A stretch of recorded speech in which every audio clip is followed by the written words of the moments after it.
10, 9, 8, 7, 6, 5, 4, 3, 2.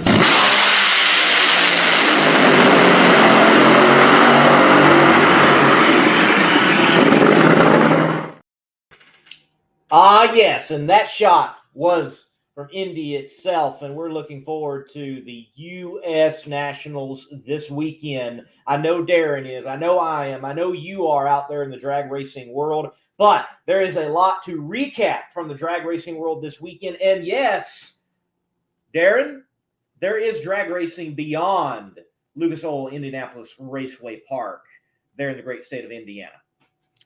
James Roger Lee Craft, another episode of the Competition Plus Power Hour Tuesday nights. You know, we're talking everything drag racing. And like you said, this weekend, it is Indy Week, the big go.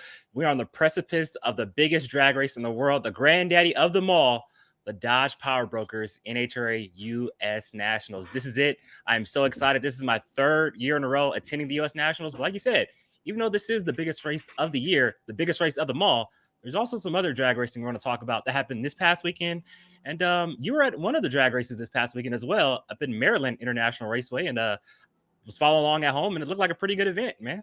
Funny Car Chaos. Funny Car Chaos, the East Coast debut, Maryland International Raceway was a good event for sure. Now, as you mentioned, there are those that have been hyping up other drag races that they are going to be the biggest drag race in history. And I think that is quite nearsighted when you look at the scope of drag racing history and all the drag racing that has happened, especially even other one-off events that have occurred over the history of drag racing. One-off events for fuel cars even are nothing new, though it may be though it may be a venture that hasn't happened in decades, possibly. Nonetheless, you cannot take anything away from what the NHRA has done and accomplished and has continued to grow and maintain in the U.S. Nationals. Because when we say the biggest drag race in the world, it may also very well be the actual biggest race in the world. When you quantify it this way, Mr. Williams, how many race cars are in competition at the U.S. Nationals? Dude, I tell you what. So, like you said, last year when I went, because, you know, the first time I went in 2021, only one qualifying session because of rain. It ended on Sunday, not Monday. It wasn't like it was the U.S. Nationals, but it didn't feel like the U.S. Nationals. Dude. Sure.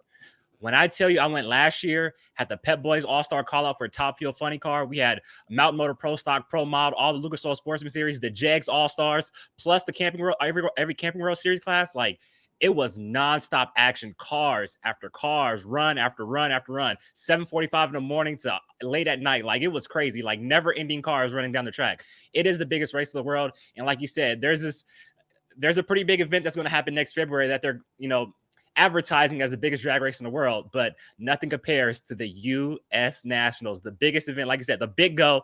It has the history, it has the prestige. Man, this is the race that every drag racer wants to win. And so, perfect example. Last year, Pro Mod has not been a class in the NHRA for a very long time. It has been for about 13 years now. Well, you talk about Pro Mod. Lyle Barnett, when he won the U.S. Nationals last year, he was excited. He knew how big it was to win the U.S. Nationals in Pro Mod. So that just goes to show how big an event this is. And man, I'm excited, man. This is what drag racing is all about right here. I think you tell I'm pretty pumped up right now. It's the U.S. Nationals. It certainly is. If you are a drag racer, no matter where you are in the world, the U.S. Nationals is a dream to win it. Yes. To hold that Wally. And you might not be the biggest fan of the NHRA. You might not regularly compete in the NHRA. And you have seen covering the Pro Mod side of things, and I've seen interacting with those of the Mountain Motor Pro Stock variety that even though they might not have a regular home in the NHRA, when they show up to the U.S. Nationals and they get to run for a Wally that has that U.S. Nationals tag on it means something else. And it is the biggest win in drag racing that you can earn. The fact is, it wasn't that long ago in the narrative of introducing a driver, the championships were not first. It was however many time U.S. national winner was first before a championship. It is the big go. It is the big one. And arguably over all of motorsports, possibly, and I'm thinking, yes, Alamantee, Dakar Rally, Indy 500, Daytona 500, though you might be able to quantify that they are bigger in other ways, surely, the Indy 500 is the greatest spectacle in motorsports. I give you that. I've experienced that. 350,000 people. Amazing, the energy of that place and the pomp and the circumstance and the pageantry. But there are not 1,000 Indy cars running around that place. But you can go to the U.S. Nationals and walk through that gates and see a multitude, see a mass of drag racing vehicles, from something you could drive legally on the street to pure racing machine in a top fuel dragster. Only at Indy. And I tell you what, Greg Anderson, I forgot what year it was, but they did like a segment on him. And obviously Greg has won Indy quite a few times in his career. And he was saying how he loves his championships, but there's nothing like winning the U.S. Nationals. Like it's the biggest thing in the world. And so I want to ask you this question then. From Garlitz to Perdome to Ed Ace McCullough, to all the Joe Amato, to John Force, all the greats who have said living the dream of wanting to win the U.S. Nationals, they've known how big it is to win this event, the big daddy of them all. Do you think that kind of notion is kind of going away a little bit with the newer crop of drivers, where they'd rather have a championship more than Indy? You think that's kind of starting to that wave is kind of turned a little bit? Just want to get your opinion on that. Interesting perspective, and I think we'd have to ask them. I think with many of them there is still that thought, this is the one that you've got to win. If you don't win race at all, this is the win. This is the one to win. But as national events have grown and the idea of a champion has changed, because go back to the history of drag racing, if you won the U.S. Nationals, you effectively were the champion. You won the race where everybody came together to duke it out. And as the sport has grown, progressed, moved forward, I don't think it has diluted the significance of the race, but yet you do have this rival in the totality of the championship to the race itself. Now, I also believe that it is situated in a strange place right now in the points chase and in the championship chase, because so what if you get more points at this venture? If you've been to all the races and have made all the attempts necessary, you're going to be in the countdown anyway. So it, in my opinion, cheapens the race point-wise and its scope in the championship. It would be interesting if it was a situation as many years ago that we ended the regular season Brainerd, kick off the playoffs with Indy, and you had points and a half at Indy first race up, and how that would impact the countdown to the championship and who would be overall champion. So I think there are some tweaks, but with all the history and with the greatest names in the sport winning that event, and so many times the greatest names in the sport have gobbled up wins there. Mm-hmm. And it has become a place that is just so challenging to win. You see recently the story of like a Ron Capps finally getting it done after over 20 years. That continues to add to the mythos of such a race. And it does have a mythological standing.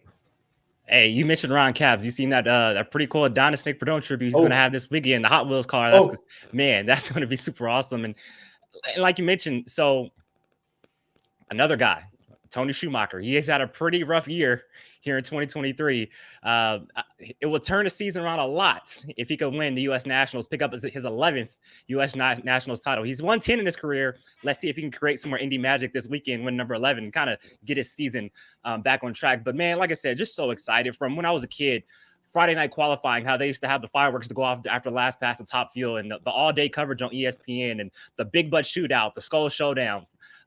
Just now it's the Pep Boys All-Star call-out. Like, this is exciting. The all-day coverage on Monday. You have the day off from work or the day off from school, and you just sit there and watch drag racing all day. So, man, this is super cool. And like I said, I'm excited. How long before we bring on Elon? Because I want to do one quick tribute before we move on. We have time? Couple of minutes. Let's go. Okay. I want to go a real quick tribute to one of the greatest Top Fuel drivers of all time, Gary Ormsby. Obviously, we weren't on the air yesterday, but yesterday is actually the anniversary of when we lost Gary Ormsby. It was a few days before the U.S. Nationals, actually. And Gary Ormsby, one of the best to ever do it, 14 career national event wins in Top Fuel Eliminator. Picked up his first win at the 1984 NHRA Winter Nationals. Kind of cool is because he beat Joel Motto in that final round. And we all know that Gary Ormsby and Joel Motto will go on to have a great battle in 1989 and 1990. Gary Ormsby picked up his first championship in 1989. But, man, I'll tell you what. Had his first 4-second run at the Spring Nationals in Columbus, 1989. First into the 480s with a 488 in Topeka, Kansas. We were just at not too long ago. 6 wins in 89, 6 wins in 1990. Like I said, one of the best to ever do it. Unfortunately, we lost him a few days before the U.S. Nationals in 1991. And, man, just want to give a shout out because, like I said, he's one of the best to ever do it. And, man, Gary Ormsby is definitely missed in the NHRA and Top Fuel Eliminator. Certainly one of the great what-ifs in the world of drag racing, Gary Ormsby, and iconic individual with an iconic car, team, and interesting. If you take and look at that team in particular, and then see how individuals passed on, how they continue to impact and affect drag racing from that moment, from that team, and from that year, such as a Lee Beard. Yeah, man, like Gio and Lee Beard, man, they could have been one of the best driver-tuner combos of all time if they would have stayed together just for a few more years. I mean, they had a great time, together in the years they were together, but if it would have kept going on, man, like you said, one of the biggest what-ifs in Top Fuel Eliminator history, but still one of the best to ever do it. For sure. So up next, Elon Werner. He's no stranger to the show. The public relations great has got a great new program for us all that love drag racing, Bracket Bonanza. And we're going to be talking with him about that, its impact that he hopes that it will have in the sport. What a cool program this is going to be for drag racers, the drag racing fan, and the sport overall. Competition Plus Power Hour is brought to you by High Performance from Weldon Pumps. They pump the show up quite literally. Right after this word from them, Mr. Werner.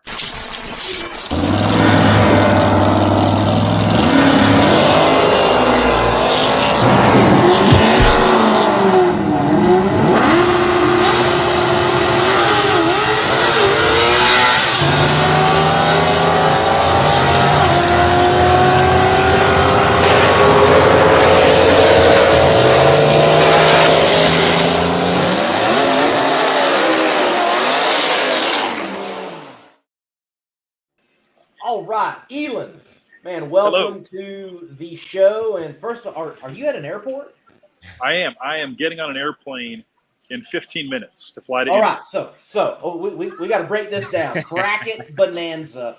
Yes. Look, everybody loves March Madness and filling out those brackets, and it's like on Fox News and CNN, and now drag racing is going to get it, and you've developed it. Yeah, I've always loved college basketball in March, filling out the bracket. I don't know much about college basketball, but I always filled it out and picked teams based on mascots and who was a good guy and who was a bad guy. And then I'd watch the games. And I realized years ago, we're doing that every weekend at a national event with our 4 pro categories. That's a 64-car field. That's March Madness like. And I've talked about it for a couple years, and I just finally, over the offseason, decided I was going to bite the bullet, and I hired a web development team, LSS, Lampkin Software Solutions out of Denver, two super smart guys, their team helped me build this website, Drag Race Bracket Bonanza, and basically bring my dream to life of allowing fans, once the fields are set, to fill out their brackets, lock them in before first round, and then watch the race. You earn points, and then there's big prizes at the end of every race, and there's going to be a championship recognized for the 6-race playoffs. Dude, that's cool. That is cool. Yeah, it's just something that, what I'm hoping to get out of it is we love drag racing. We're the core people. But I have people in my universe that know a little bit about drag racing that I'd like to bring underneath the tent. And this is a way to do it, because you don't really have to know a ton about drag racing. You can pick people based on names, or you like a female driver, or you may like, Peak versus, Matco or Mac Tools, all those things. And we'll eventually, we've tested it all through the Western Swing, tested it at Brainerd and Topeka. And then this kind of 7-race starting at the U.S. Nationals this weekend, and then the 6 playoff races is kind of a soft opening. I just want to get feedback from fans. We're going to make it even better in 2024, more stats, photos, things like that. But first, I just wanted to kind of get something out there, make sure it worked, get some feedback on it, and then make it even better for 2024. Well, Elon, I want to say this is super exciting. I'm a huge college basketball fan in general. So I love when March comes around and I get to fill out a bracket. And it's even more fun in drag racing. Like, it's something very pleasing about filling out a bracket. I know Charlotte used to do, I don't know if they still do it, but ZMAX lets you do that. So just tell people, how can they get involved? How can they sign up and, start playing? So you go straight to dragracebracketbonanza.com. It's free to sign up. You just basically enter your email address, make a nickname, make a password. I do, get some questions. How many NHRA races do you attend? How many do you watch on TV? And do you play fantasy sports? Just because I want to kind of have an idea of who all's playing. And then once the fields lock, like Sunday night of the U.S. Nationals, when qualifying is done and the fields are set, I load up all the ladders, and then fans can go in. You'll get, if you've already signed up this week, you get an email alerting you that, hey, the brackets are open. So you have from Sunday night until first round Monday morning to fill out your bracket. If you fill it out Sunday night, sleep on it, wake up Monday morning and want to change it, you can do that. You can change it right up until the national anthem. And then once it's locked, you can just go back to the site and see your ladder. And as your correct picks go, they'll light up green if they're correct. They'll turn red if they're wrong. And then the further you go, the more points you get. You get more points for upsets. And once you set your ladder, set your bracket, you get a point projection. So it'll tell you how many potential points you can earn. And then there's a leaderboard that'll show the top 10 people, and then it'll show where you are in the top 10 for the overall event as well as individual classes. So you could be the best in Top Fuel, best in Funny Car, but terrible in Pro Stock, kick ass in Pro Stock Motorcycle. But then those points all get added up for an overall champion. So I have cool plaques for the overall champion of the U.S. Nationals, and then Top Fuel, Funny Car, Pro Stock Motorcycle. And then I have a kick-ass wrestling belt for the playoff championship for the winner and runner-up.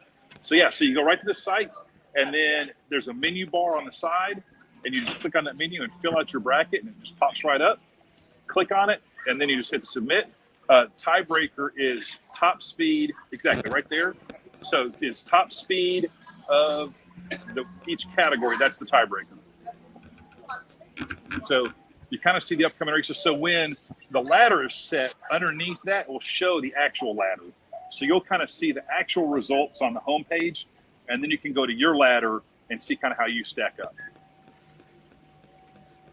Dude, this is so cool. Drag racing has needed this for so long, and this is going to be a great way for people to become engaged. When I did play fantasy football, I was talking with Darren earlier about that and why I do not now play fantasy football. But when I did, I found myself, though I love football, even more invested than ever before. And these type of programs do that exact thing. Yeah, they totally do. Even during the testing, I had people that were casual fans that started out with the first couple races. By the end, they were talking to me about J.R. Todd. They were talking to me about Camry Crusoe and Pro Stock Motorcycle, and don't sleep on Justin Ashley. But it just kind of creates that opportunity to talk about what we love to do.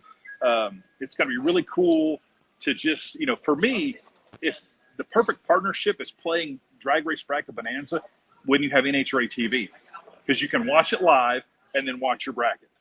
So if you have both those things, you're getting the full experience. So, and like this Monday, when we're live on Fox for 4 hours and you've got your bracket filled out, you'll be able to see what's going on in real time, and it'll get uploaded after every round. It gets updated, and so you'll see your point projections. And how cool would it be? Let's say you're in the top fuel category, and you see your point projections show you have 131 potential points, and the people in front of you are already locked out at 129. And if you've picked Clay Milliken to win the race, you're going to win the top fuel deal. Now you've got a vested interest in what's going on. And that's what I want. I want people talking about drag racing. I want them talking to their friends. Next year, our plan is to be able to have people make their own groups. So you can, play the whole universe, or you could just, invite 10 of your friends to play. So there's a lot of things coming up, but really right now, I just want to get it out there. I want people to play it. Give me some feedback. My email's on there. If you have technical issues, you can email those in, and we try to get those fixed right away.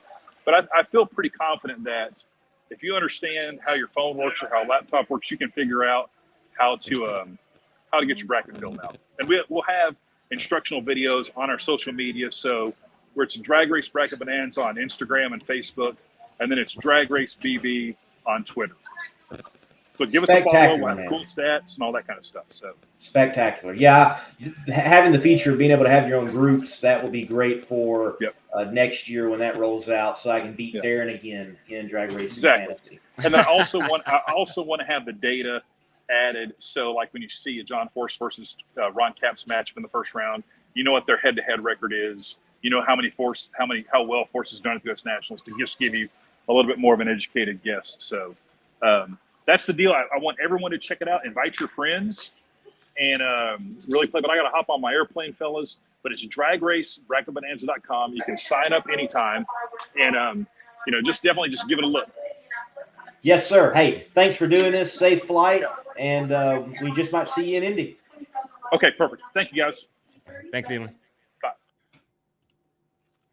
Dude, that's cool, man. I got to see the behind the scenes of this at Topeka, and it's themed right. It looks right, and this is going to be very interactive and fun, I believe. I think this is something that drag racing fans and drag racers have wanted from the NHRA, and Elon stepping up and getting this out there. And Elon does a lot in the sport that I think folks don't really realize. Like, he puts out a points projection before Sunday and gives these scenarios of this person gaining these points and what it would look like, and you're able to kind of foretell some storylines. And this would be another great way to follow along in the drag race, be invested in the drag race, and then just have some fun, because we know that I would have a better bracket than you almost every weekend, and I'd win.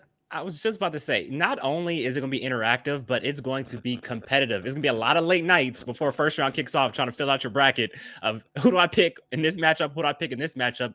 And I love that Elon is doing this, because for me personally, like I said, whenever March rolls around for March Madness, it's something very just pleasing about filling out a bracket and just, following along and see how it goes. And like I said, it's even more fun in drag racing. And I've always wanted to do it in drag racing, but, I just don't have a printer to where I can print out brackets every weekend and kind of, I can mentally do it on NHRA.com, but actually physically having a bracket in front of me, or the ladder, what we call it in drag racing, and filling one out before eliminations kicks off. So this is pretty cool, and I'm looking forward to it. And I'm ready to beat you, Lee.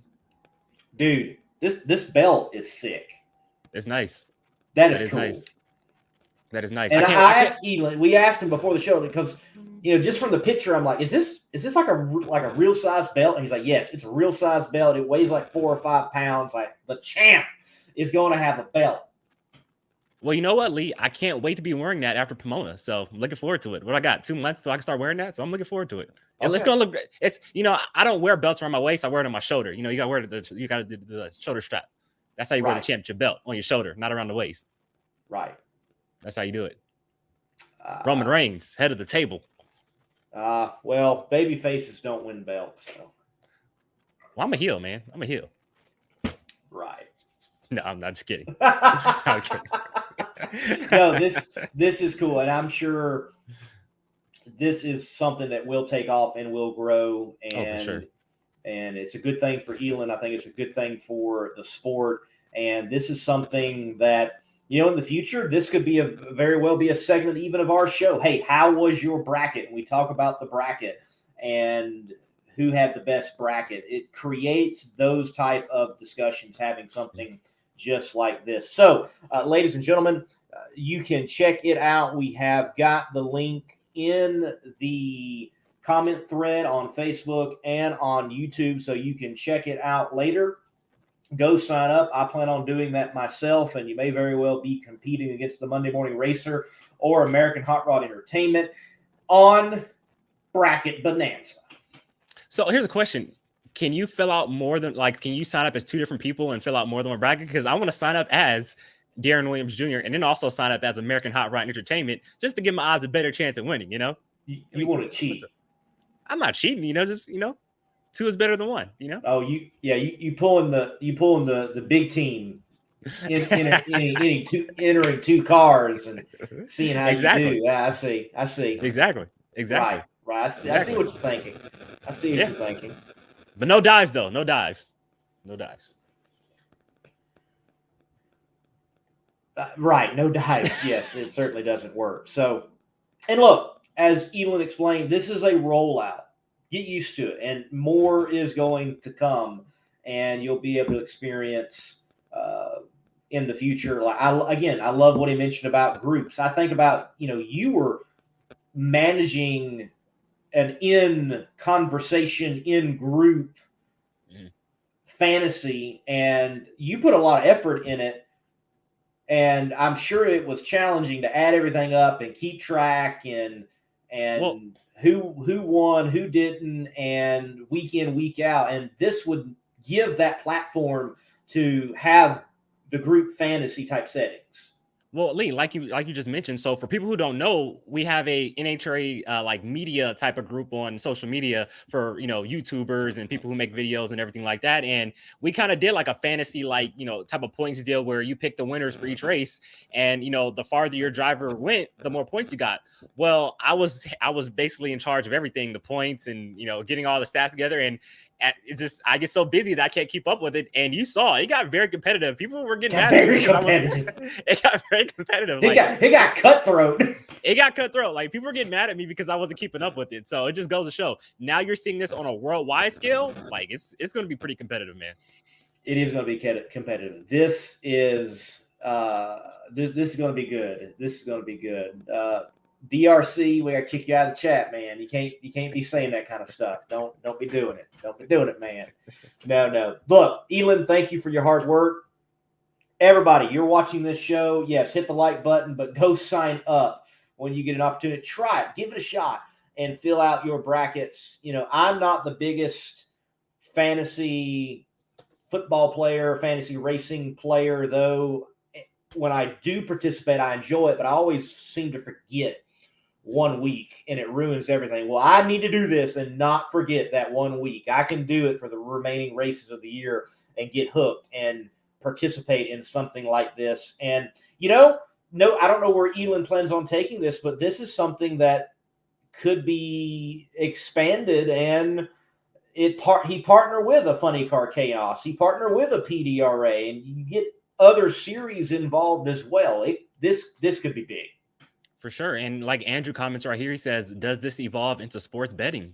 You never know. You never know the directions this is going. So, like I said, I'm looking forward to it, and we'll see how it kicks off here at the U.S. Nationals. And to Andrew's comment, it's already going there. And I'm not necessarily saying with what Elon has started up. Certainly, you could see that it would be easy for that to happen and take place. But win-like bets, they are out in the sport.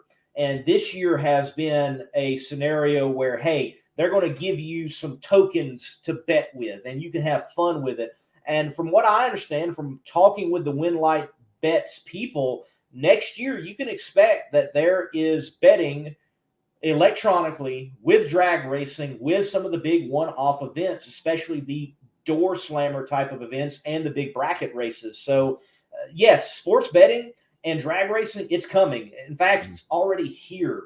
in essence. Awesome. I want to give a quick shout out to Chris King. He says, funny car driver, I should say, Chris King. He says, what's up, Lee, Darren, and Elon? So I want to give a shout out to Nitro funny car driver, Chris King, tuning in to the Competition Plus Power Hour. Thanks for tuning in. Yes, sir. Man. Thank you, Chris, for watching, and keep up the good work. I think it was a wise move, you getting things retooled and re-geared instead of traveling to Indy and whatever your next race is, man, hoping that will be a good venture for you. Turn on Lee, a win light. Lee, can you be more badass, be a firefighter and a Nitro funny car driver? Like, two of the coolest jobs in the world. Like, he does both of them. He does. And when we say firefighter, Chris, he's like a special forces firefighter there in Chicago. He's not like the normal firefighter, which being the normal firefighter is, badass enough, but he is like the special forces side of it. Man, I living the life right there. I envy Chris King. For sure. Well, Darren, how about we take a break, come back, and we're going to talk more drag racing along with you all that are watching along. So hit the like button, hit the share button, and we're going to continue on the Power Hour. Competition Products, your source for hardcore engine parts for street, strip, and oval track. Our free catalog is packed with hundreds of product lines from the best-known manufacturers in the performance industry. Lowest prices guaranteed. Free shipping and handling on all orders over $149 in the continental U.S. Need expert advice? Our knowledgeable staff is just a phone call away. Competition Products, race parts sold by racers since 1970. Darren, yes, there is a big drag race ahead of us, the biggest drag race of them all this weekend, but there was drag racing this past weekend that did take place. And there's even drag racing beyond Indy taking place this week. So you can catch from the East Coast to the central part of the country. And I imagine there's even an event on the West Coast that I have not heard about. Is SIFCA racing? Do you happen to know? Maybe they're racing this weekend. I got to look at the schedule. I don't believe so because they just had a race recently. So I don't think they're racing on Labor Day weekend. So for anyone that has never heard of SIFCA, explain that group out there on the West Coast. The California Independent Funny Car Association, a bunch of badass funny cars, about 12 participants. Bobby Cottrell, the 5-time NHRA Hot Rod Heritage Series champion, he races in it, but it's basically a kind of West Coast themed alcohol funny car class here on the West Coast. They race mostly in Northern California, but they also come down and race in Bakersfield, California, which is Central California, at the March Meet and the California Hot Rod Reunion, now the NHRA Nostalgia National. So SIFCA is a really cool series. A lot of badass racers, cool looking funny cars, kind of like the funny car chaos of the West Coast, you could say, but they go full quarter mile though. Yes, sir. Full quarter mile. Well, I'm messing with you, Lee. Hey, I love it all. Quarter mile, 8th mile, 10th mile, and I can even tell you the footage for those too. And unlike some people, it never fails to amaze me. People are like, I can't believe the NHRA went to running the 8th mile, 1,000 feet. It's like, you don't realize what you did there, do you? They're not the same. Well,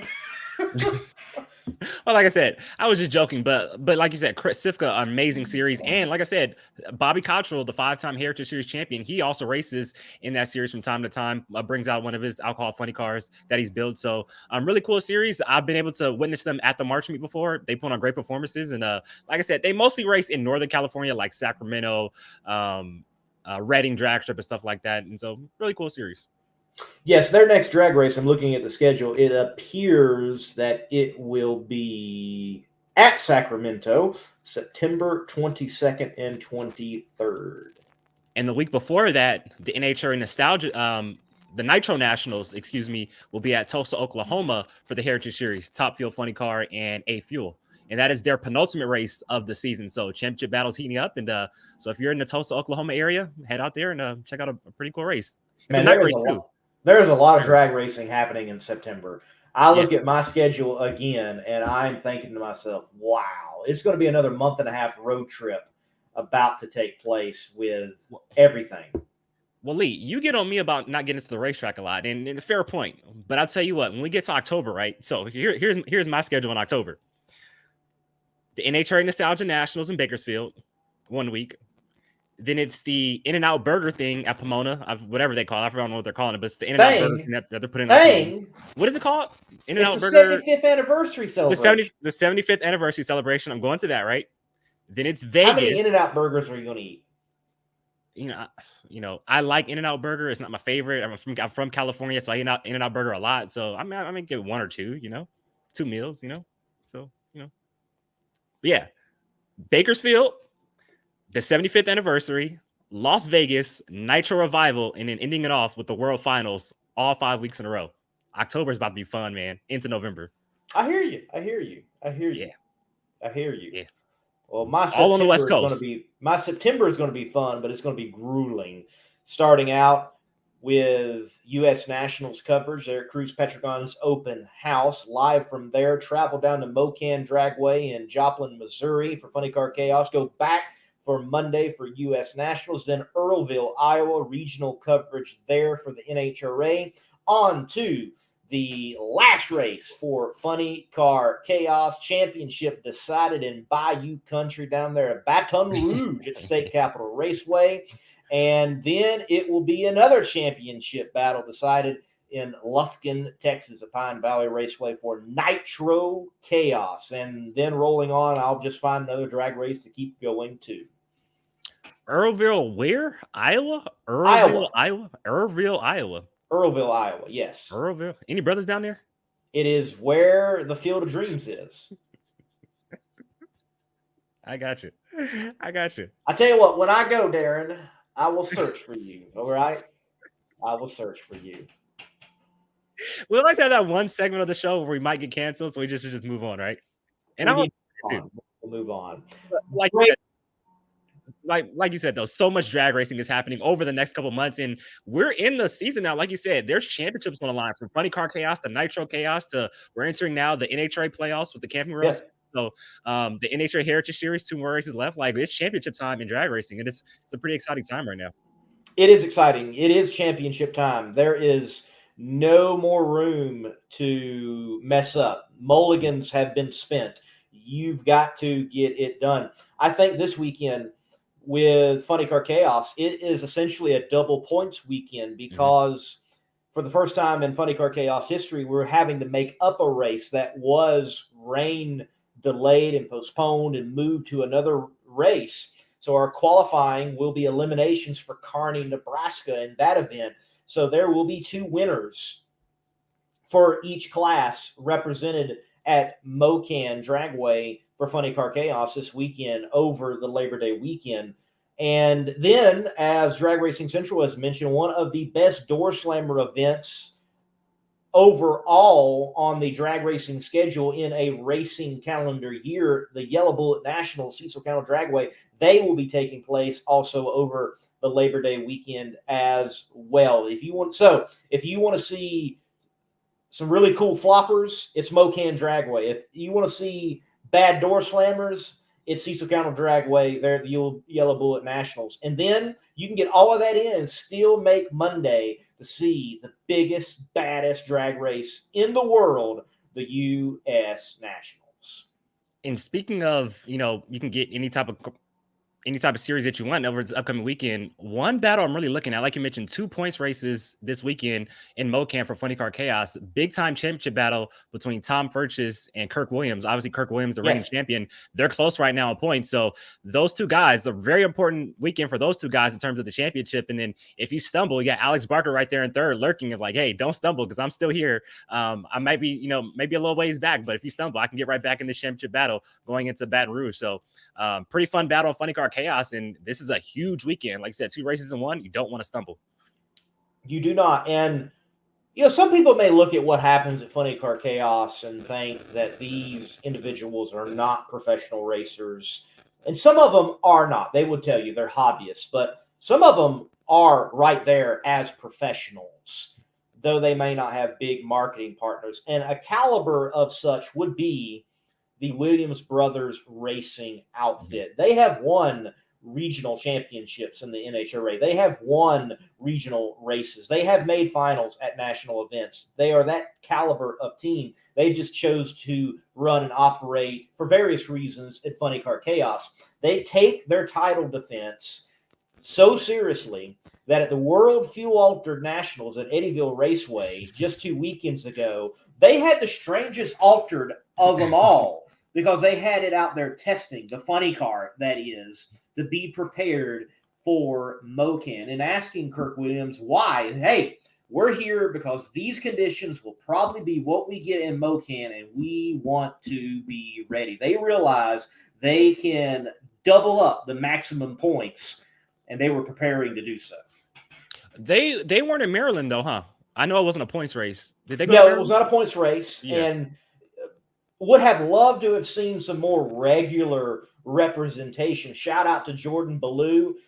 They're out of Oklahoma. They got some extra help from some partners putting their name on his Ballou Thunder machine. And they did travel from the central part of the country to Maryland International Raceway, representing a regular. They have been to every Funny Car Chaos race except one. Nice. Yes, and we don't even really kind of count that one for particular reasons. But nonetheless, they have been to them all. And they In the history of chaos. Yes. Wow. That's amazing. Right. That's Well, so glad that they were there. We were kind of razzing Jordan a little bit. Hey, man, you're representing the regulars. You got to go win this thing. You can't go out round one. And he's like, I feel the pressure. I feel the pressure, man. And but they had a lot of fun. And on the event at Maryland International Raceway, I have, up to last weekend, never attended a race at Maryland International Raceway, though I had always heard spectacular things. But being there this past weekend, Darren, that is a track that is national event caliber ready. There's not much they would have to do. It is a beautiful facility and done and managed right. Yeah, I saw pictures on Facebook this past weekend from the event, obviously on Funny Car Chaos Facebook, and just seeing how, like you said, that track is national event ready. It looks super nice from the pictures I saw, and obviously, following along on Flow Racing, the action was great. Like, man, that is one beautiful facility. I know our buddy Dujane Bland, he's been there a few times, and he's really championed of Maryland International Dragway being even considered of maybe jumping over onto the NHRA scene and stuff like that. So, like I said, from what I saw online, like you said, it looked pretty national event ready. It's a very nice looking racetrack, and maybe I gotta check it out sometime. Look, pits were great. They got a little stage area if they want to do concerts and celebrations and hand out awards. The tower had roof access. Look, if you are a track that you had the wherewithal to give people access to your roof for the media optics of that, oh, you were smart. You're top notch even from that. A shout out to Pika and VMP and MIR and those places that have got a place to go and peer from the very top of the tower. It's such a cool vantage point. Granted, it's kind of sketch at Maryland. You have to go through this straight ladder through a hatch, and then you're on top of the roof, and it's not really designed like for you to be there. It's all rock and gravel type of roof, and you got a walkway, and it feels like you're outside on top of the roof. So it's like for media people only, and there's no fans up there. So you get your work done, but so glad they've got that vantage point. But professional people across the board, everybody was in their MIR shirts, and you knew who worked there, you knew who you could go to, and they had a nice media room, and race control was cool, and there's suites, and it's a very nice facility, and they could hold any drag racing event that is imaginable just about. It reminds me of and I've never been to any of these racetracks, but it reminds me of a Tulsa, Oklahoma. A type of those racetracks, kind of underrated, but if you look at pictures, it's a very nice looking racetrack, which, like you said, can hold any type of drag racing at once. And I know you want to get into the results in just a little bit. Well, actually, let's jump into it right now. So obviously you're a McKinney guy. You work for McKinney Corp. Congratulations to you on that. That's a pretty badass job right there, working for one of the probably the best chassis builder ever in our sport of drag race. One of the best. DJ Hey, if Cox. it wasn't for McKinney, all these guys out there wouldn't even be building the chassis that they are. It's that. Look, that's a fact. Exactly. And how about it? A McKinney guy running a McKinney chassis, DJ Cox gets the win in A field. I mean, that's a pretty awesome deal. You see DJ Cox running in the Lucas Oil Sportsman Series and Top Alcohol Funny Car. So was that his Funny Car Chaos debut? Funny Car Chaos debut at the Funny Car Chaos debut on the East Coast. Yes, that is correct. And Darren, it looked like there up till the third and final session of qualifying that Mr. DJ Cox was not going to make the A field. And you know as well as I do that is an A field car. And yes, if they did not make the A field, that would almost be like not qualifying in and of itself, though he'd be in the show. But they did, last qualifying session, make the A field. They were number 2. Jim Gifford in the Svengali Nitro funny car. Cool looking funny car with that particular body. That's one of my favorite bodies. I like Firebird body from the O's. Oh, just a good looking funny car, just period. And they've got it named Svengali, which is like an evil sorcerer from some novel. I mean, they tied in, bringing cool names to funny car again. And Jim, he's quite an interesting character. I think he has said yeehaw at some point in every interview I've done with him. But that wound up being the final. Number 1, a nitro burner. Number 2, a methanol burner, going head-to-head for the A field win, the Rodax Custom Coffee A field win, and it was epic. DJ Cox's 74 to Jim Gifford's 70. DJ on a whole shot picks up the win over the nitro burner at Funny Car Chaos. That's the only place you're going to see something like that. Like we always say, and like I write in my articles, beating up on those big bad nitro burners. The methanol burner comes out on top once again, and that's another reason why I really want to see like a Kirk Williams or a James Cameron in competition this weekend, to see kind of like the modern, top alcohol funny car that DJ Cox has. And I know Kirk Williams' car is still modern, but the third generation Firebird going up against a newer modern Camaro. I thought that would be a pretty cool matchup to see. So, but congratulations to DJ Cox. Like you said, one of the big players on the NHRA scene, and getting it done in Funny Car Chaos. Pretty cool. And I would think, and I would say, I'll speak at liberty, that he needed a win. They have had a rough time so far this year in NHRA competition. In fact, the last time I saw them in NHRA competition, it was at the Norwalk Regional, the Cavalcade of Stars event, and they caught a mechanical issue late in the turnaround before going to the semifinals, a matchup that was going to be up against Sean Bellemere. They actually packed up and left with the damage that they found. And I don't think he'd been at an event since then, maybe a regional that I was not at, didn't attend, and didn't notice, but that might have been the first race back out. They come back out, they get a win. They will be at the U.S. Nationals. They got a win under the belt. They tried some things, and they found some things. So maybe keep an eye on DJ Cox there at the U.S. Nationals. Yeah, and like you say, a team like this who runs on the big stage, coming to an event like a Funny Car Chaos, a thing that, no points on the line, trying some new stuff, testing some new stuff, you get the win. And like you said, didn't get into the final qualifying session, but you're going to win the race. This is a big momentum. This can give you a lot of momentum heading into the next race that you're going to, which happens to be the U.S. Nationals. So definitely, like I said, a big win and maybe a momentum builder for DJ Cox and that team. But Lee, how about them Capco boys? Well, how about them Capco boys? How about Bunny and the boys? You Bunny and the boys, yeah. Bunny and the boys. Look, I cannot wait for people to see the recap. I'm working on it. Chris Graves, if you're out there, yes, I've got the intro done, and I'm working on it. It will roll out. The top end interview with Gary Pritchett, because here's something we do at Chaos.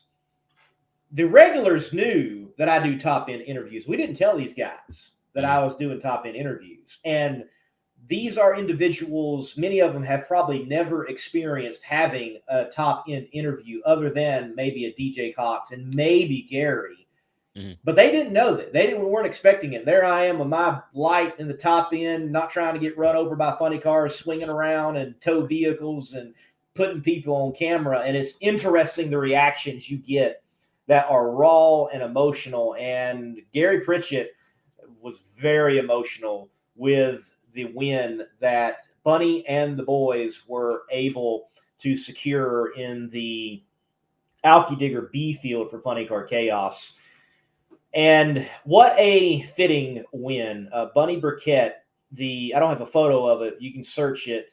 Maryland International Raceway has her 1986 funny car on top of the cafe at the track. And what she meant to like East Coast funny car racing. And so many times you see this group, they're in the match race scene, but this was heads up, round by round, turn a win light on and go get the last win light for the overall win. And they did it. This is such a feel-good win. And I know Chris Graves has to be satisfied and happy that a legendary name like Bunny Burkett, Bear Pritchett, with Gary Pritchett driving, and everyone else associated, that this win happened in the East Coast Funny Car Chaos debut.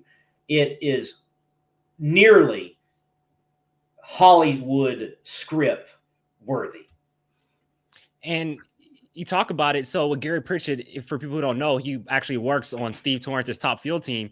And he's driven the Nitro Ninja top field dragster from time to time and has done pretty well behind the seat. And so it's great to see him behind the wheel of a Nitro funny car. And it just goes to show that a lot of these crew members, have the abilities to drive these big show Nitro cars, and they have aspirations to drive and stuff like that. And so really cool to see Gary Pritchett get the win. And I can't wait to see the top end interview with Gary. And Lee, just kind of, I know there may be a video coming out about this soon, but how did this all kind of come together with Gary Pritchett driving that funny car this weekend?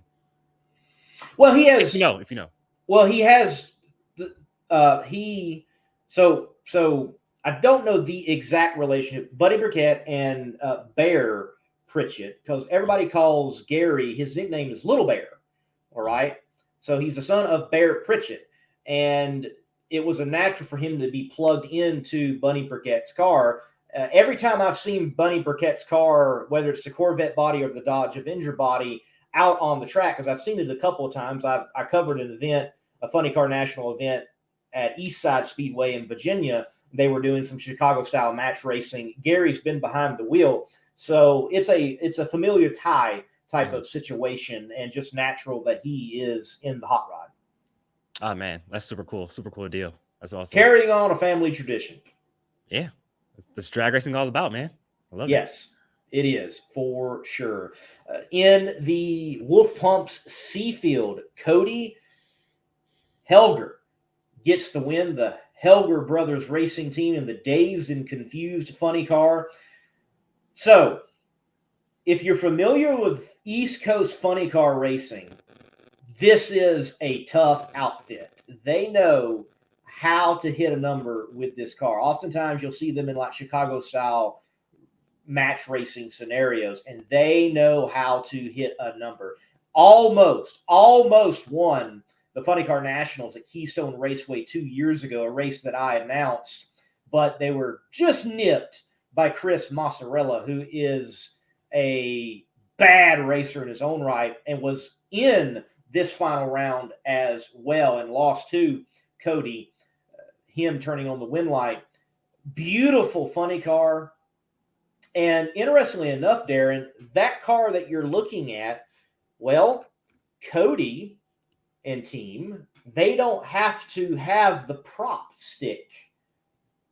It is built in. It's engineered where Cody, at the end of the track, he can lift the body himself, put a pin, and boom, it's locked. It is a well-engineered, beautiful, well-running race car. I'm kidding. Nah, that's beautiful. I'm kidding. I'm totally kidding. But nah, beautiful race car. And like you said, and we're going to talk about with our D-Field winner in just a little bit. Like, these are real nostalgia funny cars, beautiful looking cars, kind of replicating the funny cars we see back in the day. But nah, like you said, beautiful looking funny car. And congratulations, man, to Cody. That was a pretty badass win in Seafield. Yes, I think Mike's got it right. The godmother situation. I think that's okay. I didn't know that. That's cool. Yeah. Okay. Nice. The last winner, but certainly not least, Mr. Drew Sweetman. I had to play off of that. And how sweet is it, Mr. Sweetman, in the Frantic Ford? What a well-known funny car, especially on the East Coast. So many of these wins just made sense. No, definitely. And like you said, a big time, a lot of these funny cars you see on the East Coast racing here at Maryland International Raceway. And there's all these fitting stories for them to actually get the wins in their respective A field, B field, C field, and D field. And this is a beautiful funny car right here, the Frantic Ford for Drew Sweetman. And Lee, I know you really like this because you're a big Ford fan. So I know you're pretty pumped up when you saw Drew get the win in D field. I was excited just to have these guys in competition. A lot of these racers, I had talked to them in the past, and I had spoke with them, and they would express, man, we want to do chaos. Man, we want to do chaos. But they weren't quite ready to travel and experience it that way. Mm. But when chaos came to them, they're like, we got to get it in. And even Mr. Sweetman in his interviews, like, we're going to do some traveling. They liked what they saw. And that's also, I would say, our round one. Round one was tough. It was tough because I think there was a lot of nerves involved because you had people in competition, and it was just that, competition. It wasn't Chicago style. It was not just match racing. I am going out here putting my car in the beams to turn a wind light on. This is sudden death. This is to win and go on or go home. And many of them had not experienced that in a long time, if not at all, with their funny car doing the Chicago style and match racing scene that you see on the East Coast. Funny car chaos, it is elimination style. You got to turn the wind light on to keep rolling.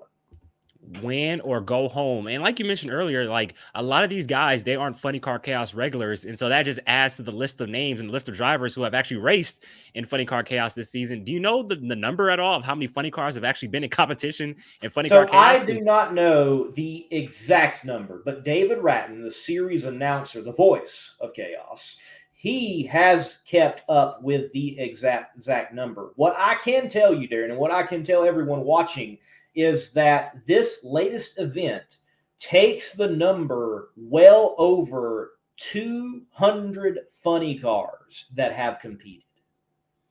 So what you're saying is there's a lot of funny cars here. Who knew? There's a lot of funny cars out here. Who knew? And from centrifugal supercharged to nitro burners to turbo. Jade at one time, it was a nitrous assisted car, the only one. Now it's the only centrifugal. They are running a ProCharger now. I'm not saying ProCharger. I'm saying centrifugal supercharged to normal combinations such as a blown methanol Hemi or those on nitro. But there's big block Chevys and so on and so on. All different types of combination. Turbo. You name it, you want to bring it, you conceive it, you can bring it to Funny Car Chaos as long as it's a funny car. And matter of fact, there was a gentleman that had a Kawasaki 1000 funny car. He was bracket racing it at MIR. And I walked up to the dude, I'm like, dude, you could have put this in Funny Car Chaos. And he had it dialed in at like 650.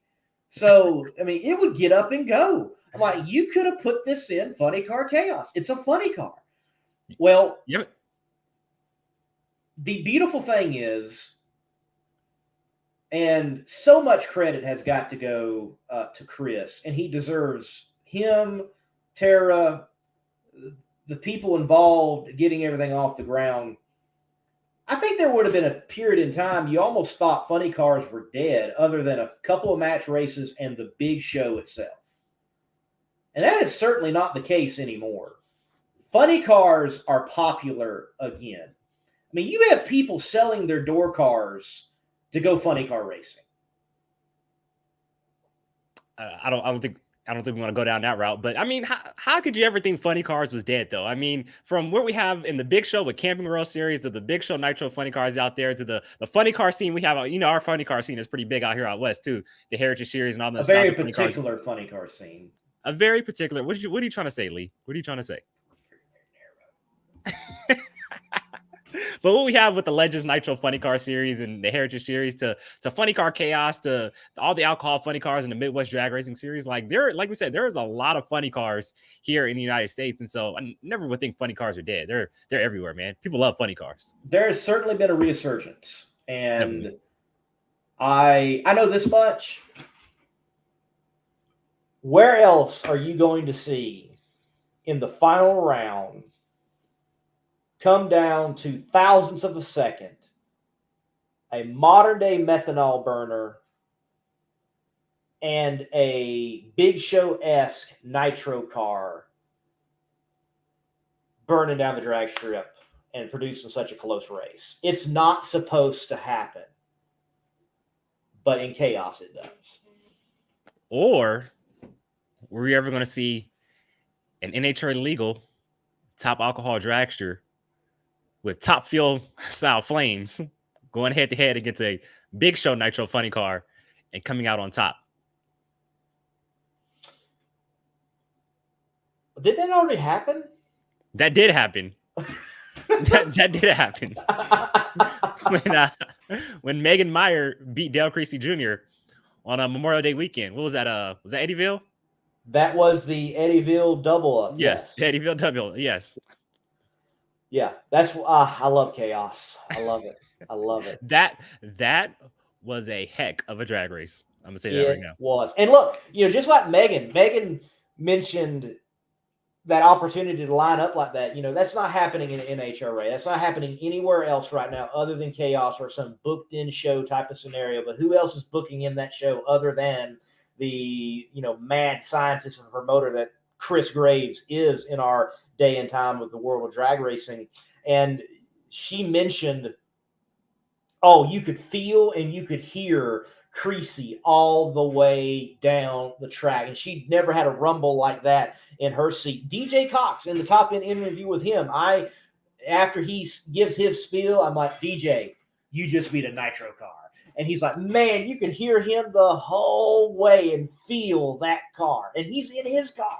It's so cool to get those fresh experiences. And again, thankful to Chris Graves that I can be on the top end and even get those type of moments that are fresh and new to people who have been drag racing sometimes for decades. And there's a comment in the chat that wants us to talk about Stevie Fast, and we can get there in just a little bit. And I don't know if you want to go down this route or not, so we don't have to if you don't want to, or if it's not meant to be talked about, because I don't know the insides of it. But talking about Funny Car Chaos and Nitro Chaos, a rule came out recently because Megan Meyer is in the championship hunt going into Lufkin in about a month against Gary Wheeler and the Bull. Can't think of his name right now. I'm sorry. His name is Todd Bruce. Todd Bruce in the Bull. Next year, no more rear engine top alcohol dragsters. A-field dragsters can compete. I just want to get your thoughts on that rule, and do you think it's the right rule, and how Chris came about this rule? So we all knew that when A-field dragsters would come into Nitro Chaos, that they would probably be the perfect platform to compete in Nitro Chaos. Mm-hmm. And sure enough, they have proven to be so. We've got two in the running for the championship. Granted, I will say, the way in which Chris Graves has things structured, there is a legitimate championship battle between 3, possibly 4 people going into Lufkin, and they are not all A-fuel dragsters. One is a legitimate old school style, though different combination, front engine dragster in Gary Wheeler and the Grand Prix team. But Chris is getting ahead of what could be a problem in the future and stating, hey, we're going to be a front motor racing outfit in Nitro Chaos alone. Front motor, what does that mean? Still means a funny car, still means a fuel altered, still means a front engine dragster. If you want to come up with something crazy, look, doesn't mean it has to be those things. You can come up with something stupid. Go ahead and do it. Try it. I don't know what else you could do in drag racing, but build something as long as the motor is in the front and go out there and race it and compete it. Granted, Chris Graves has also said, look, let's get enough money together and have a place for these A-Fuel dragsters to run, and they can compete against themselves. It's A-Fuel chaos, if you will. Nitro-injected chaos, if you will. That is a possibility. But I think he had to do this to make it a situation where you don't lose the core of your racer outfit. Mm-hmm. I think that is the situation. And I do think for longevity, it is the right move. Now, I am going to hate not to see the A-Fuel modern day dragsters. I love that combination. This will also knock out Top Fuel dragsters. Just about to ask that. I was just about to ask, was it Top Fuel? It Fuel? will knock out Top Fuel dragsters. But let me just say this. You need to be in Lufkin. That's all I'm going to say. Hey. You need to be in Lufkin. Okay. From what you told me, I'm not gonna say it on air, but from what you told me and what I've heard through the grapevine of the cars that are showing up in Lufkin, Megan Meyer, Todd Bruce, Gary Wheeler. Oh man, watch out. Yeah, you need to be in Lufkin. Let me just say that. You need to be in Lufkin to experience whoever's going to be the first Nitro Chaos champion. And I think there's going to be some wrinkles for sure in that chase. So you need to get to Lufkin for that final race. Yes, I do think it is the right move. What I do hope, and this is what Nitro Chaos could become the home of, and this is just my thinking. There are a lot of Nitro Pro mods being built right now, such as the War Wagon, Andy Feynman. There's others on jigs apparently right now being built and being put out. It would be cool because a door car is front motored, that Nitro Chaos becomes a home, if you will, for Nitro Pro mods, competing against fuel altereds and front engine dragsters. That would be cool. And, obviously it's going to suck to not see A-Fuel dragsters and Top Fuel dragsters in Nitro Chaos. I love Funny Car Chaos, and it's very entertaining, but I like I've told you this many times, I really appreciate Nitro Chaos, from which you can see from a front engine Top Fuel dragster to a, like you said, a Nitro Pro mod to a fuel altered, to a nostalgia funny car. So it's going to be tough not being able to see an A-Fuel dragster like a Megan Meyer, Rachel Meyer, or Todd Bruce, because, A-Fuel dragsters are cool. And I know Nitro Chaos and Funny Car Chaos aren't nostalgia series. It's you can bring whatever you want, but I just like that kind of old school kind of nostalgia feel that it kind of has. I always talk about the NHRA Heritage Series with nostalgia funny cars and nostalgia Top Fuel dragsters or fuel altereds. Well, I kind of feel like Funny Car Chaos, Nitro kind of Chaos kind of still has that same type of vibe, So I would like to still have that nostalgia feel if I go to a chaos race, if that makes sense.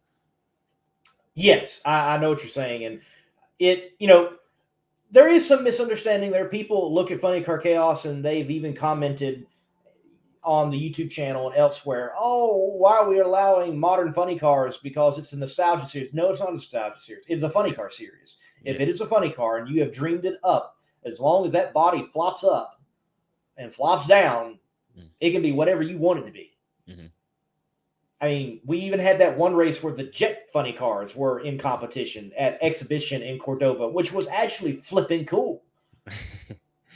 And we had one make it to the final.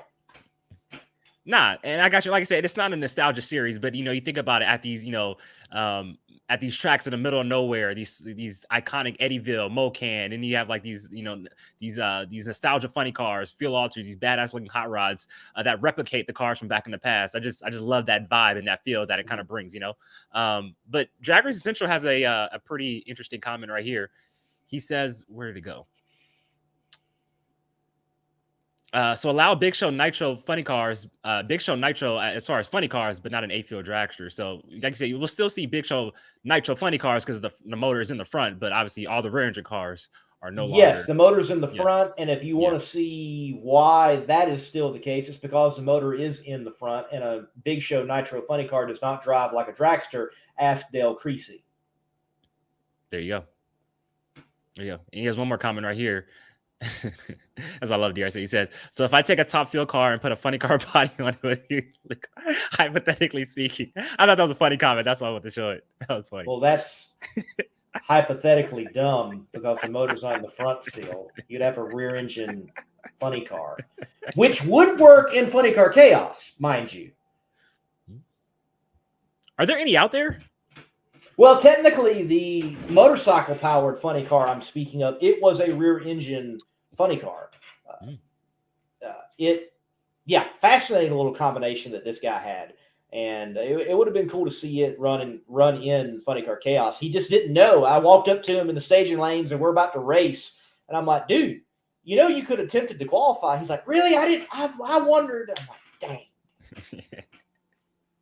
Well, there's a reason why the motor is now in the front in a Nitro funny car. It has been tried. Yeah, and I'm not an engineer, but let's get Jim Dunn to build another rear engine funny car, bring it back out here. Jim. You know what? That'd be an interesting, fascinating question for Murph McKinney one day. I need to ask him: could a rear engine funny car ever be a viable platform for funny car racing? I would get an answer. Get back to me on that when you ask him that. I'm curious. I'm gonna ask. We're gonna ask. I like it. Andrew has a question. He says, who's your picks for Indy? Also, who are you picking to miss the show? Oh gosh, man.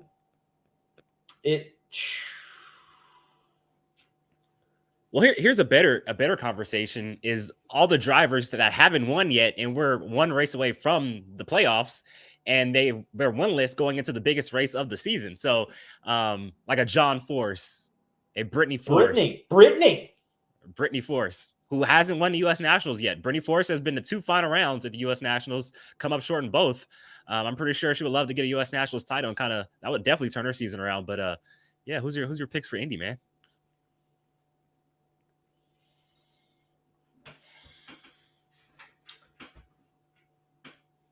The year that they've been having, the momentum that they have, and he actually has won at Indy before in Top Fuel, I'm going to go Justin Ashley. He does win the Big Go this year because he has won on the Big Go weekend, but not the Big Go race.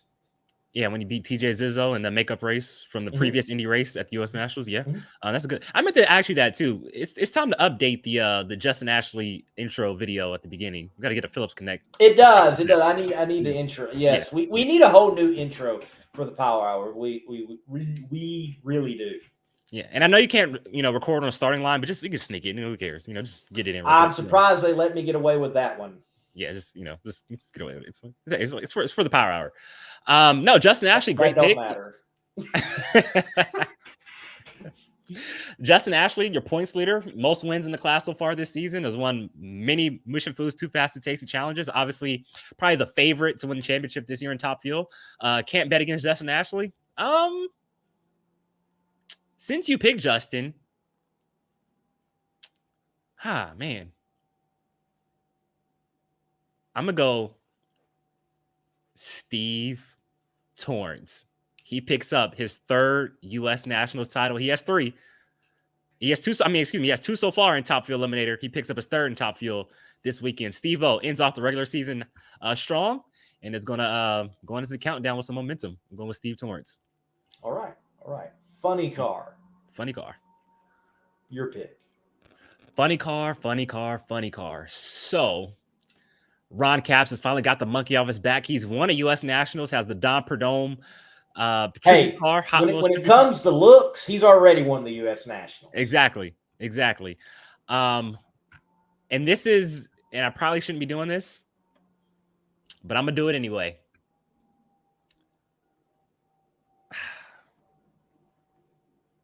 You know what? No, scratch that. like I said, Ron Capps got the monkey off his back. It's like once you win that first one, the rest just keep on coming just easier and easier and easier. You can see Ron Capps rip off 2 or 3 more Indy wins before he retires. Matt Hagan, obviously, you can never bet against him. Another top running car right there. But you know who I'm going to go with? I'm going to go with Robert Hight. Okay. Dominating season last year. Hasn't had the same mojo here in 2023. 2 wins so far, but it's been very inconsistent. I think he gets back on track. I think Robert Hight wins the U.S. Nationals in Nitro Funny Car. They had a good test session at Brainerd. They looked good. They had enough time for a couple extra runs. They packed it up. Robert went home. So they were looking good in testing. I think, and I am going to put my chips on Timmy. Old Tim Wilkerson. Tim Wilkerson. Okay, I like it. I like it. He won the U.S. Nationals, last 2021, so it's been very recent. Going Tim Wilkerson. I like it. I think so. I think so. He got it done at Chicago. This is another big race. There seems to be an up and a down type, and maybe this is an up. I think he's going to get it done at the U.S. Nationals. And in Pro Stock may be one of the most challenging classes to pick a winner overall this year.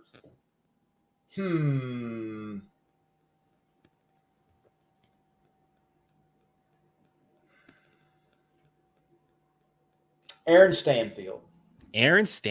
Where has he been this year? But he has won races.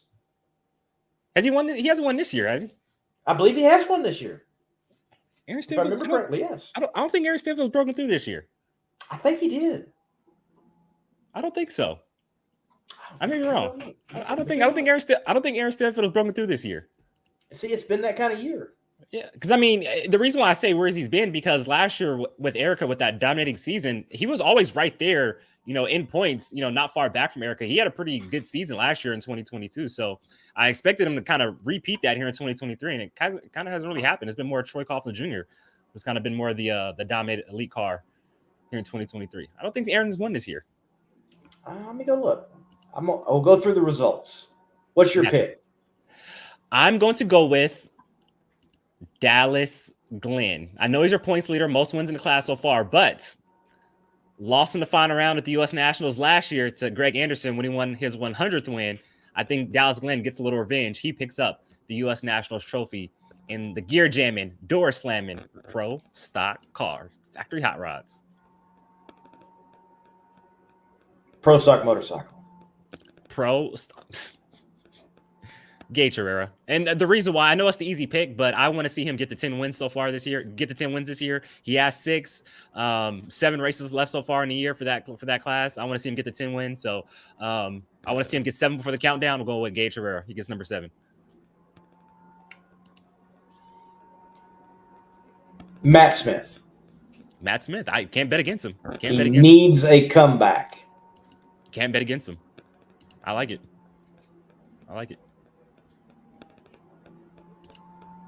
Still looking up those results. Pro Mod, the class that I'm covering this weekend. Pro Mod, So, obviously, the return of Stevie Fast Jackson. That's a pretty huge deal. That's obviously going to be one of the first people I talk to when I get to the grounds at Indy. I'll talk about his comeback and everything he's kind of gone through.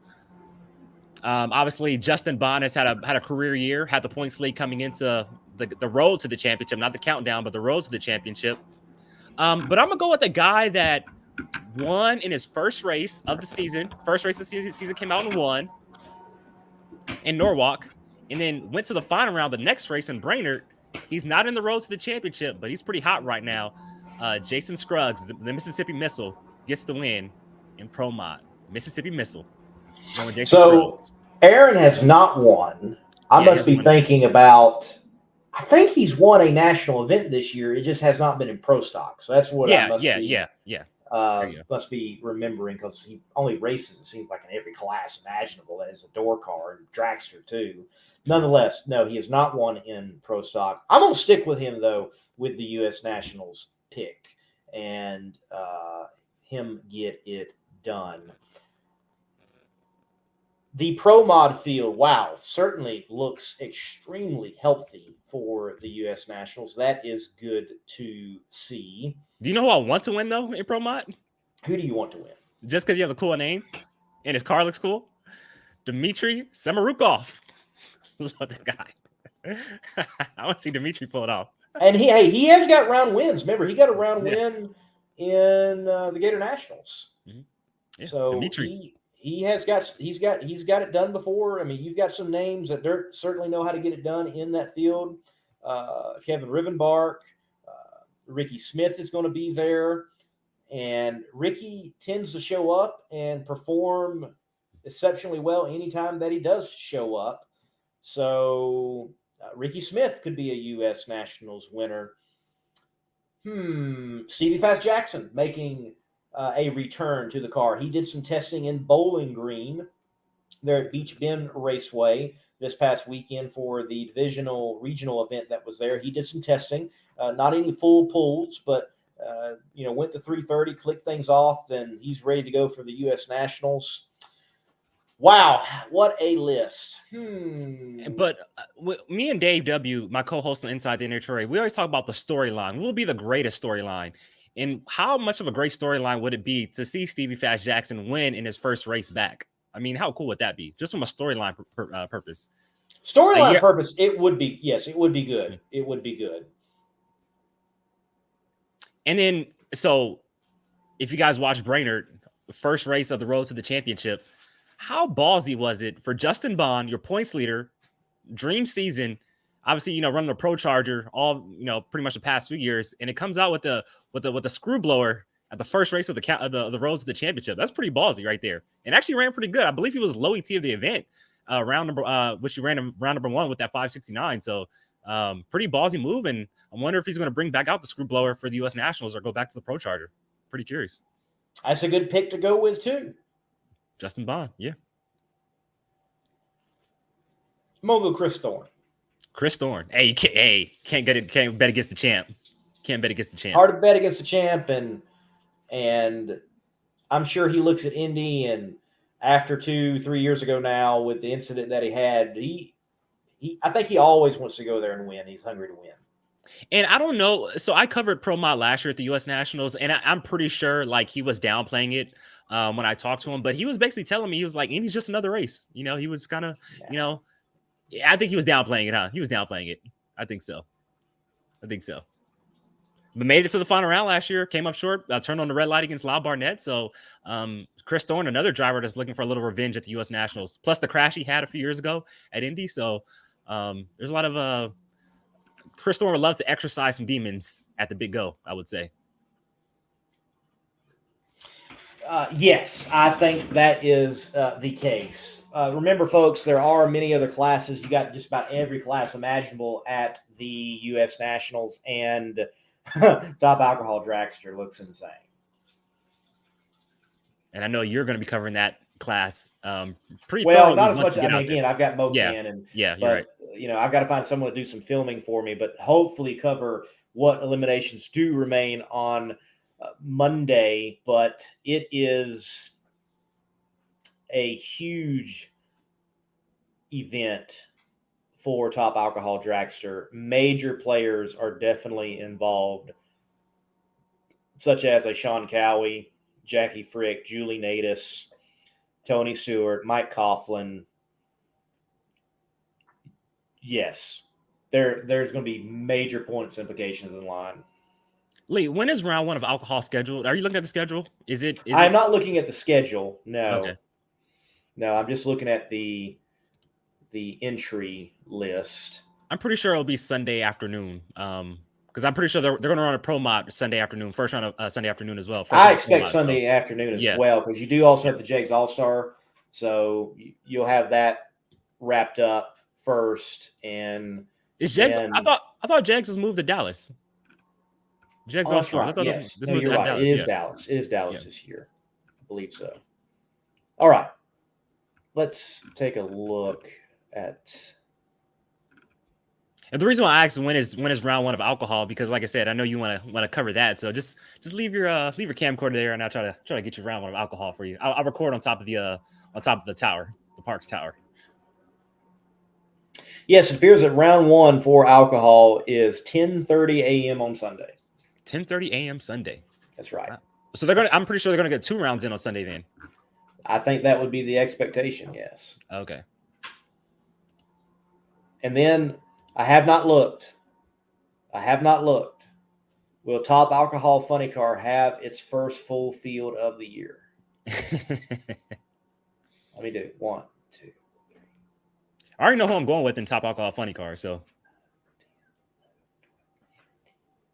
Yes, they will have a full field for the U.S. Nationals. is it right at 16 or is it more than 16? It's more than 16. There will be a bump. Well, that's okay. I like it. It's good for Top Alcohol Funny Car. Man, now it's hard to go. It's hard to go up against Doug Gordon.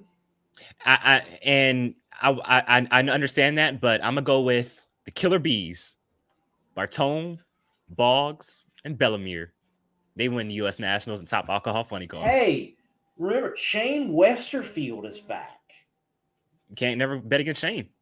So that group, that RJM group, they're back. Shane Westerfield at the wheel. That's going to be good to have them back. DJ Cox there after a win at Funny Car Chaos. Brian Howe, he did some testing at IRP. Always tough with Johnny Lindbergh testing. It is going to, and that's Brian. Brian certainly, he's like, I know he wants to beat Doug, but he's probably like, hopefully I don't see Doug until the final, because it has not gone well for Brian going up against Doug in the semifinals. So what a big field. And look at this. Here's an interesting tidbit. I haven't really heard about this. Guess who is entered in Top Alcohol Funny Car? Tommy Johnson Jr. Yes. That's good guess. I like it. Is that's the one he's been testing lately? I would suspect so. Yes. Hey, TJ's back. That's cool. That is cool. Nice. Awesome. Tommy Johnson Jr. I like it. And Mick Steele. So looking at this list, we can expect 2 injected nitro funny cars. Because the one that Tommy drives is injected nitro. Yes. Yeah. Yes. Okay. There you go. Yeah. And Mick Steele. So Steele and Tommy, you're looking at 2 injected nitro funny cars. Nice. I like it. Fascinating. Has Mick run a national event this year with the car? I do not believe he has run a national event. It has only been in regional competition. Gotcha. Okay. And sometimes the regional times that he has entered, it hasn't really been that he is going to make the field. They are there to showcase what's going on with the car. There you go.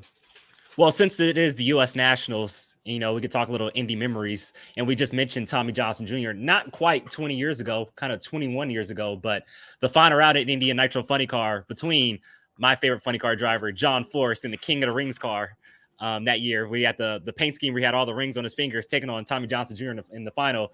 And John got the win. That was a pretty cool Indy memory from my childhood at the U.S. Nationals. John Force taking down TJ. Really good final. You know who's not on this list? Who? Bob McCosh Jr. Bob McCosh. That's surprising. Yes. That's surprising. That is very surprising. Did you get the scoop? I need McCall. Yeah, get the scoop, see what's going on. Like, Bob, man, it's the biggest race of the year. What's up, man? I'm surprised. I'm very surprised. I'm going to go out on a limb. Like I said, Sean Bellemere for Top Alcohol Funny Car. And I'm always talking about storylines. And this may be, a lot of people may disagree. But I'm going to go with, you already know, winning a Top Alcohol Dragster. Tony Stewart wins the U.S. Nationals in Top Alcohol Dragster. On Tony Stewart. Top Alcohol Funny Car. I've got to go. Wow, man, if Doug Gordon gets this win, that would make it 4 in a row. Oh, man. But he wants another championship before he's kicked out of that ride by his daughter.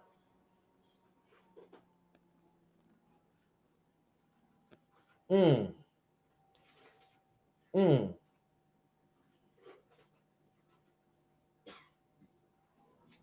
gonna go Shane. I'm gonna go Sean Bellemere too. Hey, we finally agree on something, Lee. Finally, because they have been nipped in a couple of final rounds here lately. The Killer Bees want that number 1 back on their car. We're going to go Mr. Bellemere in Top Alcohol. Funny car. Top Alcohol Dragster.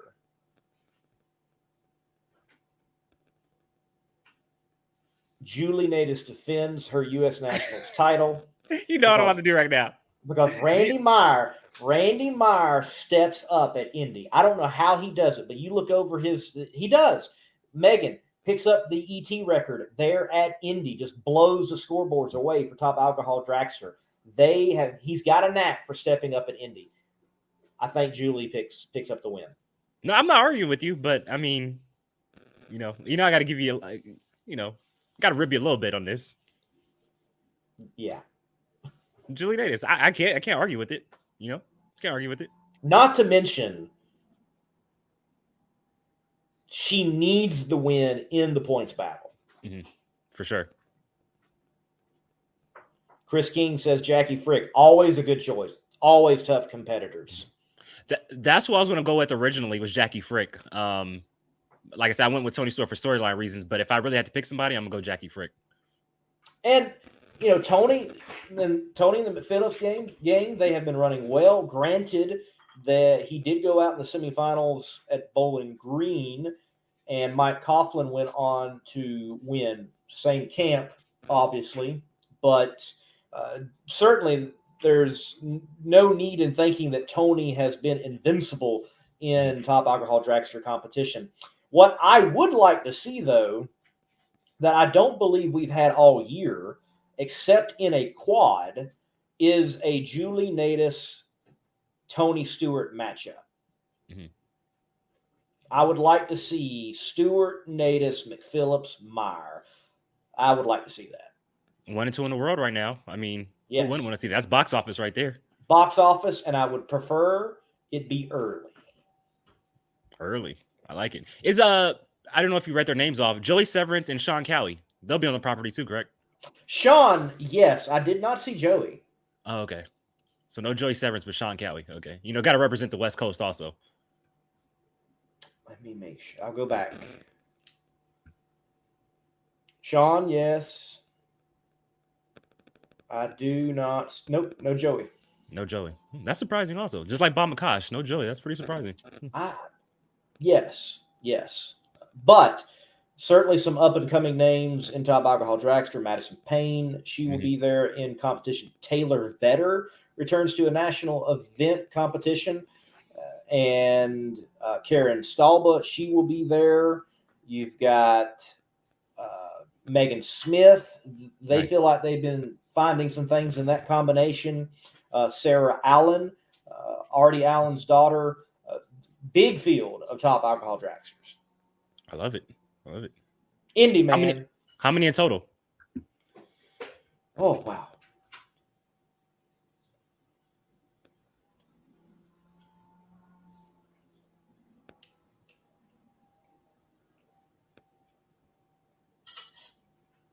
I counted 20. 20. That's good field right there. Having 3 cars try to bump in. I like it. Makes it more fun for qualifying. Yeah, 17 alcohol funny cars. So it's gonna be a good show in alcohol. I'm looking forward to it. Going to be a good show. And let's not forget. I mean, we can't necessarily go over the entry list because I have to scroll and scroll and scroll. But people are racing for Rogers money at Indy as well. The big, huge bonus cash program with the competition eliminator race. Yeah. So big money's on the line for the competition eliminator guys. And Mike has a great comment right here. He says Sean Cowie and Doug Gordon, weather will be hot, and it is going to be hot this weekend. Blown cars will rule. So that was a great comment right there from Mike. So yeah, you can't bet against Sean Cowie or Doug Gordon. And like I said, the weather is going to be brutal out there at the U.S. Nationals. From what I was told, it was going to be 100 degrees on Monday. I think it's cooled off just a little bit, but yeah, it's going to be hot out the U.S. Nationals. Wow. that may be one of the hottest U.S. Nationals in a while. Yeah. And Now, it was originally.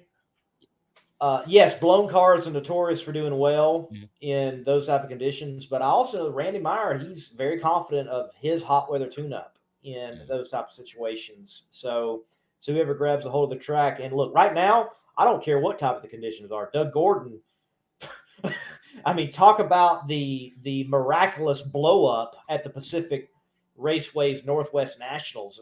They take that motor out, and the motor they plugged in there, the power it has been producing.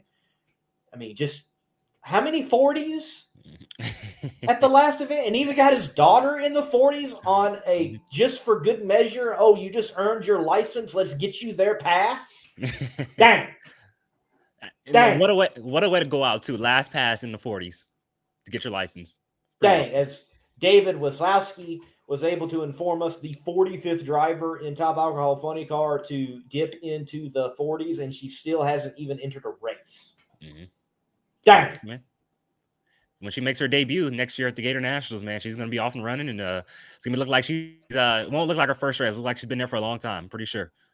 Great team behind her, great car behind her, and so look forward to it. I agree. Do want to also take the time and say congratulations to Ty Tutterow. He got the win in Extreme Pro Mod there at the All-American Nationals NMCA competition.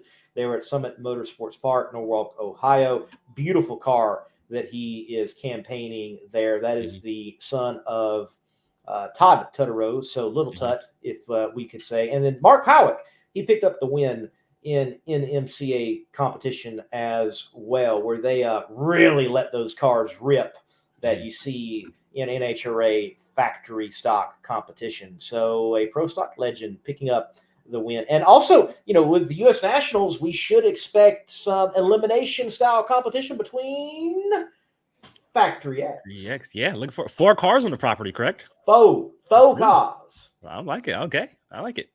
Factory X, and then we also have Factory Stock Showdown in there as well. So along with Pro Stock, so a lot of door slammers on the property at the U.S. Nationals. Not to mention, is Mountain Motor Pro Stock here this year as well? Let me look real quick. I would not be shocked that they are, but their schedule is certainly changes from year to year. No, it does not look like this is a year for Mountain Motor Pro Stock. Gotcha. Well, Johnny Placino won it last year. It was a pretty cool deal. You had him on your show afterwards, after he won it, and he was pretty ecstatic about that. So but like you said, Factory X, 4 cars on the property. When they made their debut out of Norwalk a couple months ago, that was a pretty cool deal. So I'm looking forward to seeing how it all plays out here this weekend, and they will be eliminating them at the U.S. Nationals. Yeah, Factory X is Alan Johnson, Greg Stanfield, Jim Cowan, and Chris Holbrook.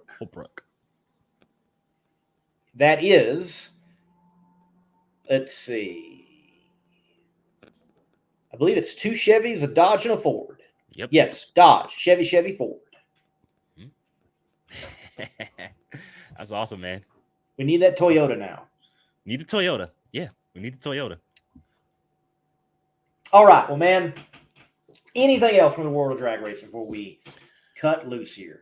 No, that's about it, man. Like I said, this is Indy Week. This is the granddaddy of them all, the big go, the Grand Poobah. There's many names you can call it, but this is the one that everybody wants to win. All the history, all the prestige. If you haven't won it yet, you could etch your name in the history books of winning the U.S. Nationals. And if you won it already, you can just add to your legacy from all the races you've won so far at Indy. So, man, from Don Garlitz to Don the Snake Perdome to Ed the Ace McCullough to Shirley Moe Downey to John Force to Don, did I say Don Garlitz already? All the greats who have won the U.S. National, to Joe Amato.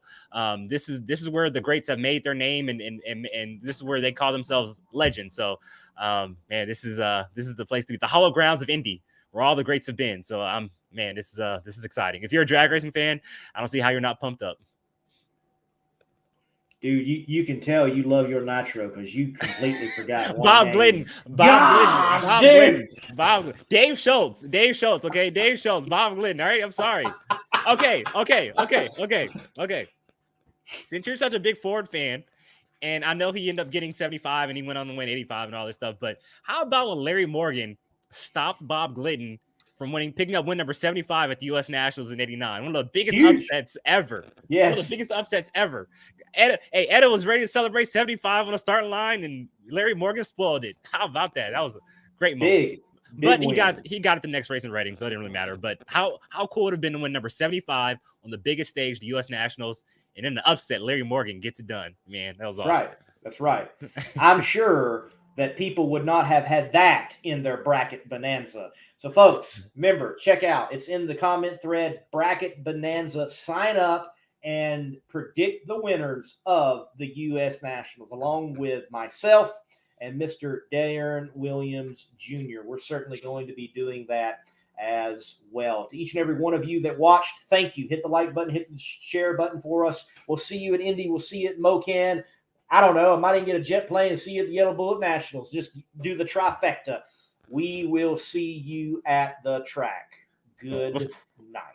Sorry, before we go, Don Moore says, can't believe you didn't show Angel some love getting her top alcohol license. So we did mention it on Lee's show Between the Slicks last week. Show her some love. Show her, Don. I have a whole video, sir. Like, I'm the only guy that has every licensing pass from Brainerd to Indy, and I said nothing until the announcement. Matter of fact, I need you all to go to Monday Morning Racer YouTube channel now, watch it, hit the like button, and comment. You can see it all, Don. Monday Morning Racer YouTube channel. And yes, we did talk about it on Between the Slicks, and I showed it there too. You see how he wants to show off, you guys? I'm the only one with every run. Show off. Such a show off. Dedication. Show off. Dedication. Hard work, dedication. Like Nipsey Hussle said. I don't know about hard work, but dedication. There you go. Which looks like dumbness sometimes too. Thank you all. Thank you all. So, Don, we beat Indy. I know you're from the Chicago area, I think. Let me know if you're going to U.S. Nationals. I'd love to meet you. be there. Be there. Everyone. Matter of fact, look, just everybody watch the show tonight, get to Indy. We need to do on Monday a Competition Plus Power Hour roundup. On Monday? On Monday, and Bobby Bennett is buying everybody pizza. Well, fortunately, I'll be on a plane headed back home Monday. So what? Yeah. Inside the NHRA will still be going on though. We're gonna be live Monday to recap the U.S. Nationals. So be here on Competition Plus YouTube and Facebook to recap Indy. We just talked about dedication. We're about to end It wasn't my choice. It wasn't my choice. We're going to have to end the show on that. It wasn't my choice. We'll have to. Ladies and gentlemen, everybody have a good night. Good night, everybody. If you want to take your vehicle's performance to new heights, you got to give it P. Like our original equipment technology, antifreeze, and coolant. Our formulas match the vehicle manufacturer's technology requirements so that we have the perfect match for every vehicle. That's one reason why Peak is among the fastest growing brands of coolant in America. We work harder to earn the trust of people like you every day.